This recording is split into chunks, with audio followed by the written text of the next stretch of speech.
Senator Trillanes has been quietly, secretly, clandestinely meeting with the Chinese.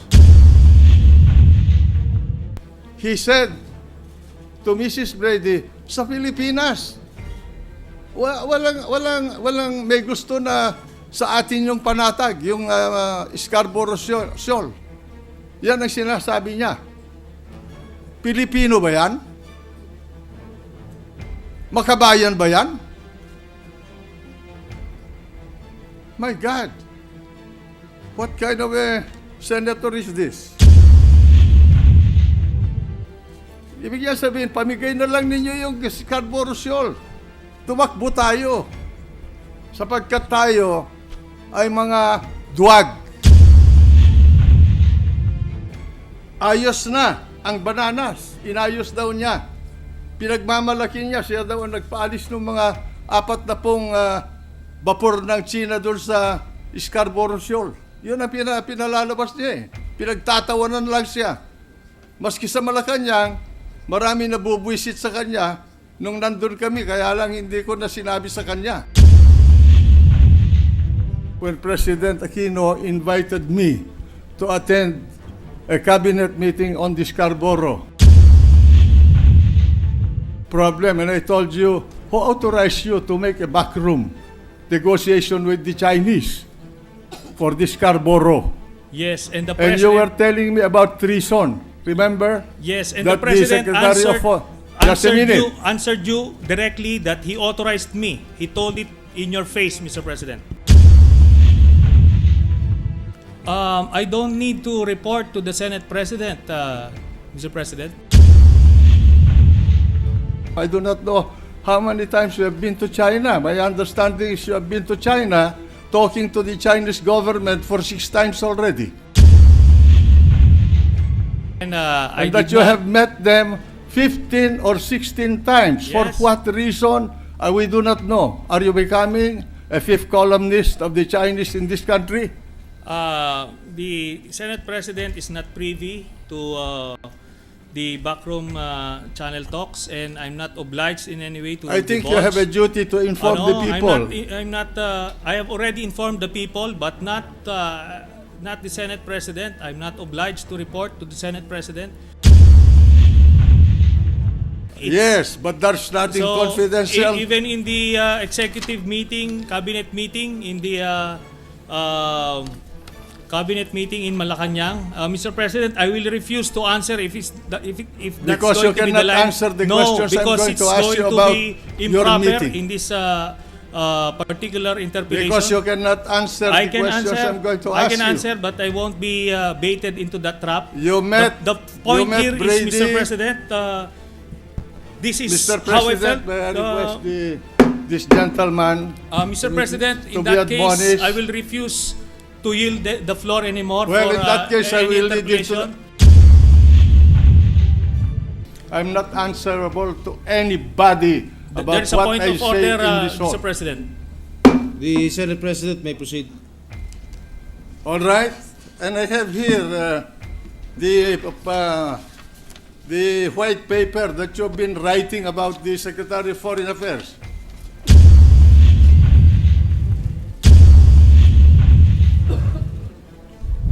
Okay, second, I'm sure that you resented my statement when we were in the cabinet, when you were presenting your supposed position as against the position of the Department of Foreign Affairs, when President Aquino invited me to attend a cabinet meeting on the Scarborough problem, and I told you, who authorized you to make a backroom negotiation with the Chinese for the Scarborough? Yes, and the And President... you were telling me about treason. Remember? Yes, and that the President answered you directly that he authorized me. He told it in your face, Mr. President. What? Yes, that's correct. Oh, that's correct. I accepted that because I Precisely. did not know that you were authorized. But the fact is that I asked you, whom did you talk to in China?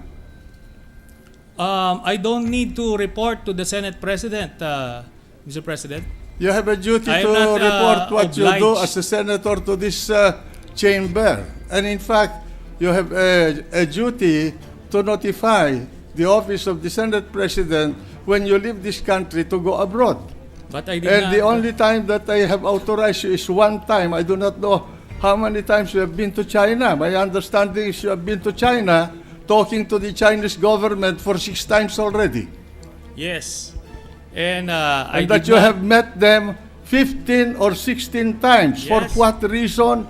We do not know. Are you becoming a fifth columnist of the Chinese in this country? The Senate President is not privy to the backroom channel talks, and I'm not obliged in any way to I think you divulge. have a duty to inform the people. I'm not. I have already informed the people, but not the Senate President. I'm not obliged to report to the Senate President, and all this line of questioning is irrelevant again. And should this line of questioning continue, I will have to say that I will refuse to yield anymore the floor. No, I'm asking you. I'm asking you a question.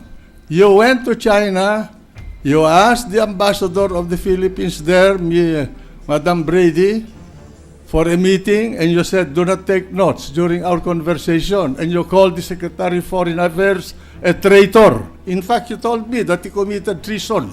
Yes, it was an executive session, and we're not supposed to And I divulge will what's read. happening in You the. want? I will read into What- the record your conversation with Brady But it's and supposed his to notes be. to the Department of Foreign It's Affairs. supposed to be a confidential matter. Yes, but there's nothing confidential. Even in the executive meeting, cabinet meeting, in the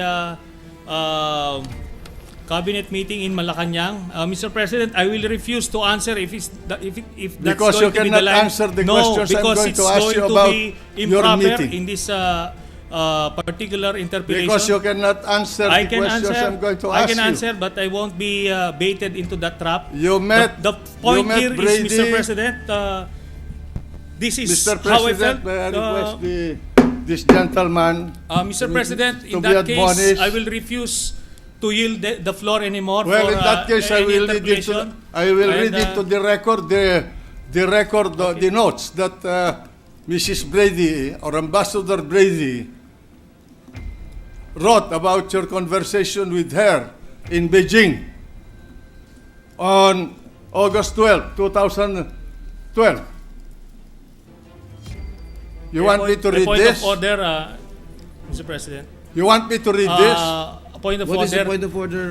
The gentleman from the Bicol? Senate President may reveal sensitive information pertaining to foreign relations and national security, and I believe it is out of order in You this do not teach me what session. the parliamentary proceedings. I'm not answerable to anybody There about is a what point I of say order, in this hall. Mr. President.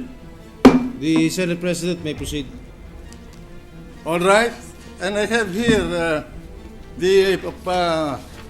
the white paper that you've been writing about the Secretary of Foreign Affairs.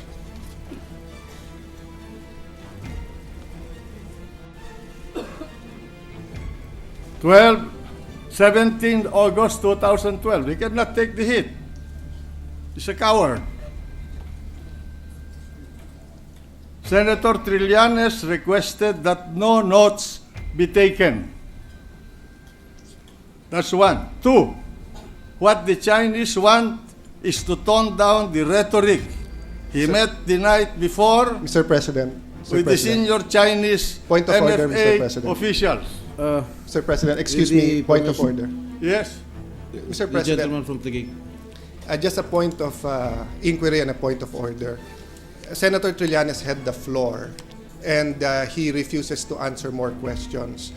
So the Senate President has all the right to continue and to speak if he rises on a point of personal privilege. Well, But- then I will take the Yeah, yes, Mr. President.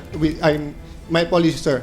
I'd just like to also mention that I am sad that this discussion is taking place, and I understand, sir, the sensibilities. But may I also just put on record that, or ask the chair, Mr. President, that if some of these things we're discussing now affects national security, although I deeply regret that this is happening, I deeply understand, Mr. President, the sensitivities being taken place. Your Honor, I've been Yes, sir. in charge of national security in this country before you were born. And I know what I'm talking about. Yes, Mr. President, I'm just saying that since we are entering an emotional phase of the discussion. No, I'm not Mr. emotional. President. The truth must be told. Anyway, Mr. President, no one can stop a senator from standing up and saying his piece. So I did not start this, you know. If Yes, you Mr. start President. a fight with me, then I'll take you on. Yes, Mr. President, I'm not objecting now because he has the right to take the floor on his own time now. I'm just a very humble reminder, sir, that if it is a executive session or if this was told in confidence. No, I'm or going this to affects speak national- to the Filipino Mr. people President. about this. Thank you, Mr. President. Yes, the Senate President has been accused by another colleague. I will just read I think these we'll let notes the, of Mrs. Brady We'll let the Senate about President continue. this meeting with Trillanes in Beijing. And one, Senator, this is dated 17 August 2012.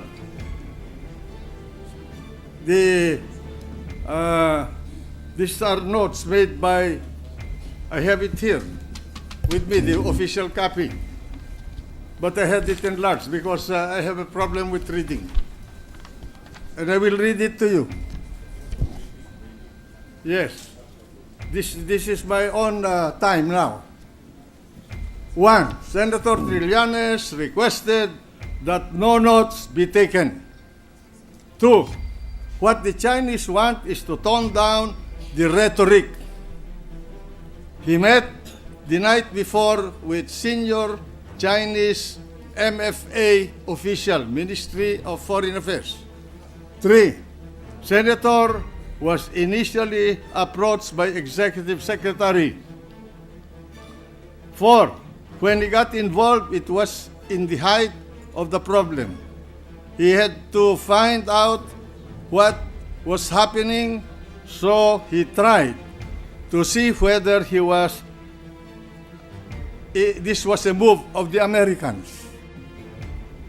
He was suspecting the Americans as involved in the conflict. He ascertained that they do not want any conflict, especially in an election year. I think the word "they" there refers to the Chinese. 5.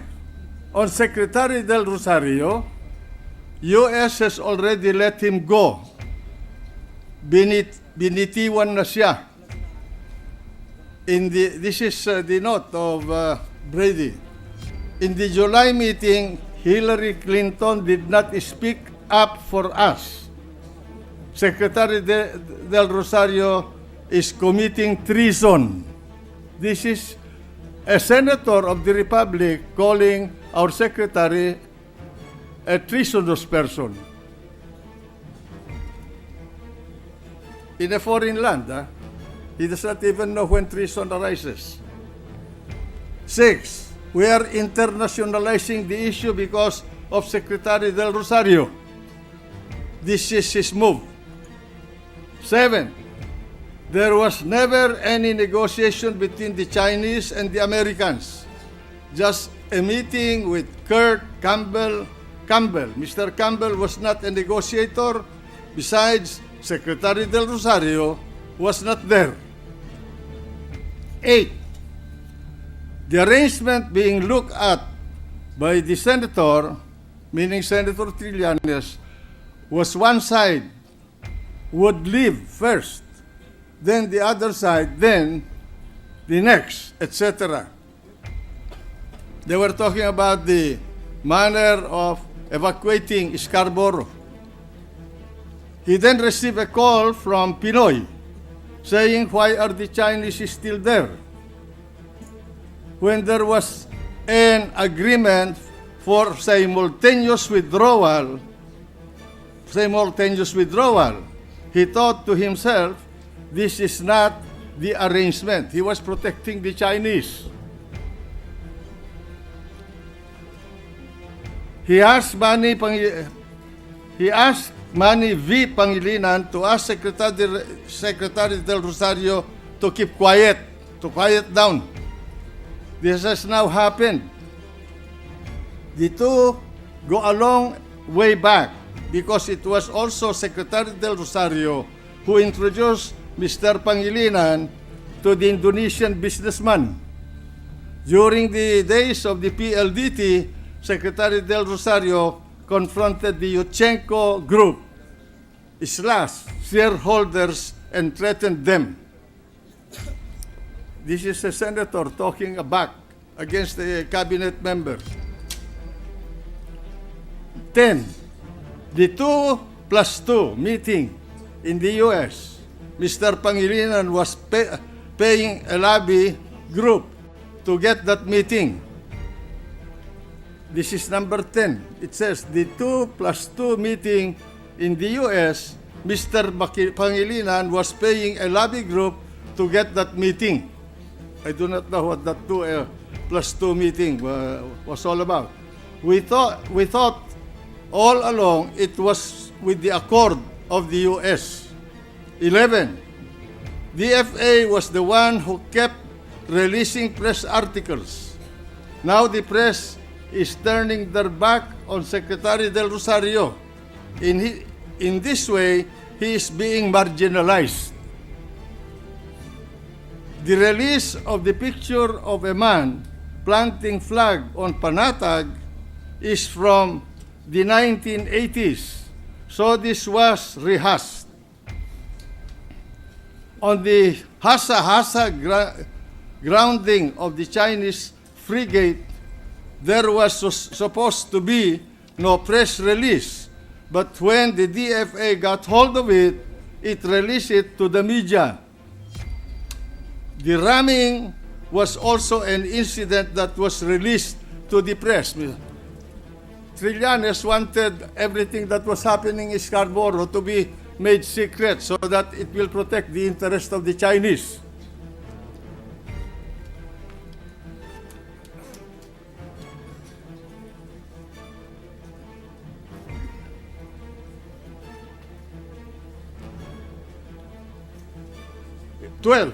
Mr. Pangilinan and Secretary Del Rosario wanted to create an event. He was accusing these two of manipulating a war condition to divert attention from the reed bank. The findings there were not substantial, so Mr. Pangilinan asked the Chinese group not to release the findings. They needed time to ensure that they can recover their investment first sell off to another buyer. Imagine. What a senator. Nakakahiya. There were alarmists. 13. There were alarmists in the palace meeting when Secretary Del Rosario presented the invasion of Luzon. I was there. This is not a total falsehood. So nabilog ang ulo ng lahat. You saw this in the meeting. Even Senate President Enrile wanted to cut relations. This is very alarmist. This gentleman is foisting falsehood. I was there, President Aquino was in front of me. I was directly in front of him, and he was the Secretary of Foreign Affairs, poor Secretary of Foreign Affairs, who was being pilloried by this novato in foreign relations, accusing him of not knowing his job. And I said, I support the position of the Department of Foreign Affairs.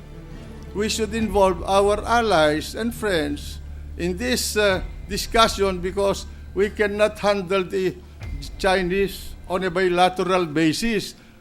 But he was insisting on a one-on-one dealings with China. What bargaining position do we have? He's supposed to be a trained military mind, but he does not know anything about military strategy.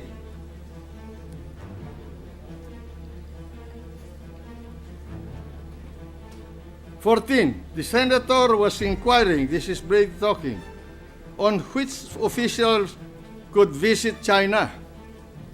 Because the Chinese side were angry with Pinoy, they suggested his kalaban, the vice president. Imagine, intriguing between the president and the vice president. Senators thought perhaps Mar Rojas na lang. The Chinese side said an official could meet Chinese vice president.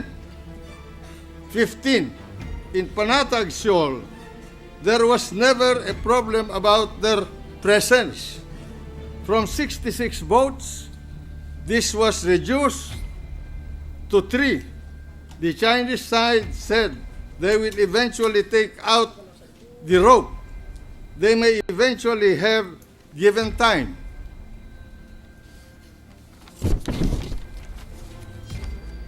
"16. This is his 12th, according to Mrs. Brady. That was his 12th meeting with the Chinese. Senator Trillanes has been quietly, secretly, clandestinely meeting with the Chinese about the Scarborough and the South China or the West Philippine Sea. Pinoy called the senator when he saw that the Chinese did not keep their word to withdraw. Pinoy did not know of the arrangements being made by the senator." Imagine talking to an enemy of a potential enemy of this country 16 times. What did he discuss with these people? Who initiated the discussion? Did he? Or did they? Did they pay for his trip to Beijing? Huh? He should answer. That's why he could not be here, because I'm going to ask him. My God, this guy is a fraud.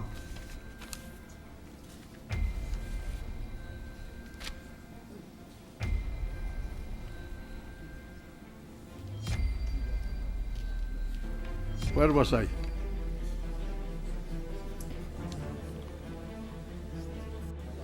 Pinoy gave his clearance to pursue. 17. Pinoy did not know that talks were suspended with the Chinese for 2 weeks. 18. Pinoy gave his clearance to pursue initiatives on back-channel talks. This is his representation to Mrs. Brady. 19. In the Philippines, no one cares about Panatag Shoal. He said to Mrs. Brady, sa Pilipinas, walang may gusto na sa atin yung Panatag, yung Scarborough Shoal. Yan ang sinasabi niya. Pilipino ba yan? Makabayan ba yan? My God, what kind of a senator is this?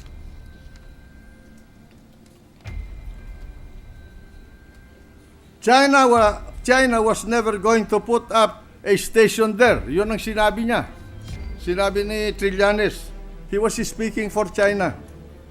If China wanted to, they would have done so already.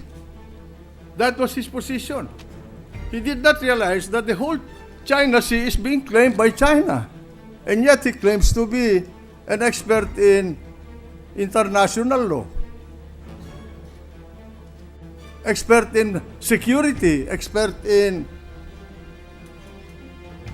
geopolitical struggle, expert in foreign relations. About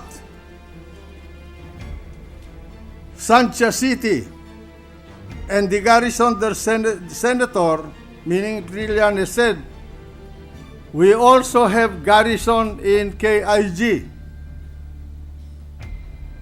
I think this is Kalayaan Island group. Garrison ba yun? Ako ang nagpalagay nung airstrip doon para mabigyan natin ng ayuda yung ating mga sundalo doon. Pero hindi garrison yun. Hindi kagaya nung sinusuportahan niya na bansa na meron na mga fortification doon. Para sa kanya, hindi fortification yun. Laruan lang yun. Ewan ko sinong nagturo sa kanya sa Philippine Military Academy. Besides, this is for their domestic audience. Domestic audience daw. Pero kinukuha nila ang lugar natin. Pero sa kanya, parte lang ng politika ng China ito. Oh, the Chinese could have attacked our garrison if they wanted to. What a military mind. We also have a sunken ship in the area which we did on purpose. So, ito pinagmamalaki niya. Siguro, baka siya ang nagpalubog dito. Pero hindi ko narinig ito when I was still in the Defense Department. Hanggang ngayon ko lang narinig ito. He told the Chinese, Trillanes told the Chinese, that we cannot enforce our coastal protection. That is the kind of a Filipino senator you have here. He told the Chinese that we cannot enforce our coastal protection. Our fishermen are living on subsistence fishing. They cannot therefore fish too far. Ibig niya sabihin, pamigay na lang ninyo yung Scarborough Shoal. Tumakbo tayo. Sapagkat tayo ay mga duwag. Ha? Magkukunwari, pupunta sa galerya, magpapakita sa media para tumakbo lamang.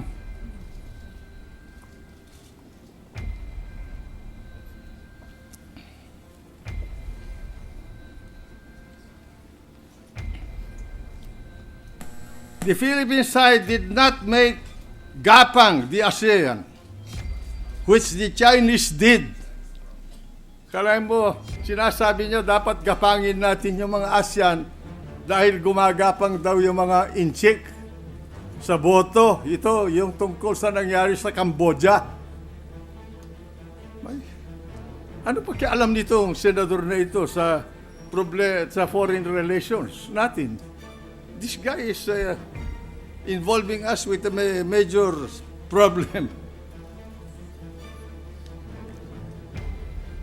He asked Secretary Del Rosario if we could give this space in the ASEAN meeting because we did not do this preparation.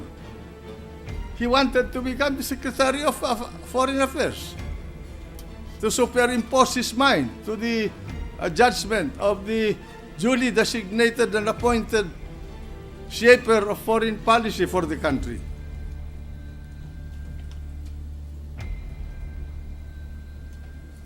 So, now, we fought with everyone. Sabi niya, lumalaban na tayo. Ginapang ng China, pero hindi natin ginawa. Akala ko ba gusto niya peaceful, pero gusto niya makipaggapangan. On the issue of bananas and tourists, they can be fixed quickly if the Chinese leadership wanted. Ayos na ang bananas, inayos daw niya.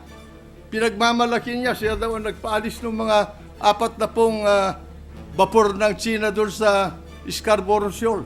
Yun ang pinalalabas niya eh. Pinagtatawanan lang siya.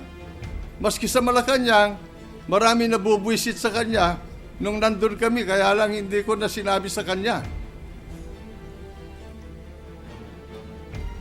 The Chinese side suggested a visit of the OTC Secretary to China.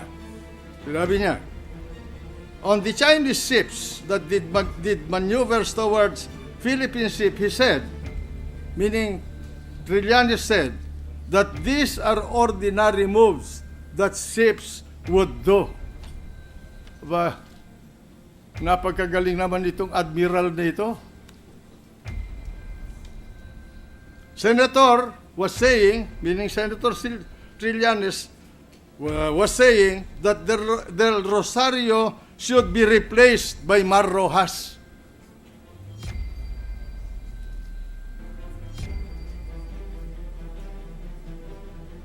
Knowing that reports are coursed through DFA, Senator said he would give an alternate channel so that communications can go directly to the palace. He arrogated unto himself to become the channel of foreign policy from him to Malacanang. I do not know whether the President knows about this. Can go ahead with bilateral. China also want this. He was suggesting and working for a bilateral negotiation with China. And in that meeting in the cabinet, it was agreed that we should not do that. I do not want to discuss anymore the sordid matter. You see, it's enough that I read these notes of Ambassador Brady to unmask this phantom of the opera in Philippine politics.